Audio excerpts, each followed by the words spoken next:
Dan saudara, memasuki hari kelima pencarian Muhammad Ramadan, remaja yang hilang di kawasan wisata Pantai Ujung Bate terus dilakukan tim gabungan Basarnas Banda Aceh dan TNI, Polri maupun warga.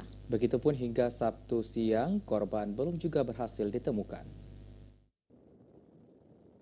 Memasuki hari kelima, upaya pencarian korban terus diperluas petugas Basarnas Banda Aceh. Selain ke arah timur, petugas yang menggunakan perahu karet turut memperluas pencarian hingga 3 mil ke arah barat. Tidak hanya itu, petugas yang dibantu warga Gampong Durung maupun tetangga korban juga menyisir bibir pantai hingga 3 mil dari lokasi kejadian tenggelamnya remaja berusia 13 tahun tersebut. Derasnya arus serta gelombang tinggi menjadi tantangan petugas dalam menemukan korban yang tenggelam pada Selasa 12 Juli kemarin. Komandan Tim Pencarian Basarnas Banda Aceh, Budi Darmawan mengatakan, sesuai prosedur pencarian akan dilakukan selama 7 hari. Begitupun korban diharap segera ditemukan seiring upaya pencarian yang akan dilakukan hingga Senin 18 Juli mendatang.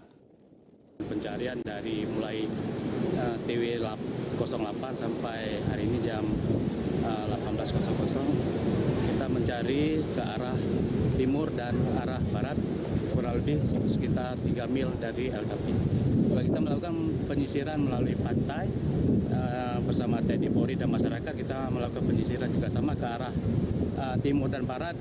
Kita bagi 2 tim menyisir kurang lebih sekitar 2 km. Budi menghimbau kepada pengunjung pantai untuk berhati-hati mengingat kondisi cuaca yang saat ini memasuki musim barat. Kondisi ini guna mencegah hal-hal yang tidak diinginkan. Seperti diberitakan, pencarian Muhammad Ramadan yang berusia 13 tahun telah dilakukan petugas gabungan sejak warga perumahan Ujung Bate tersebut dilaporkan hilang pada Selasa 12 Juli kemarin.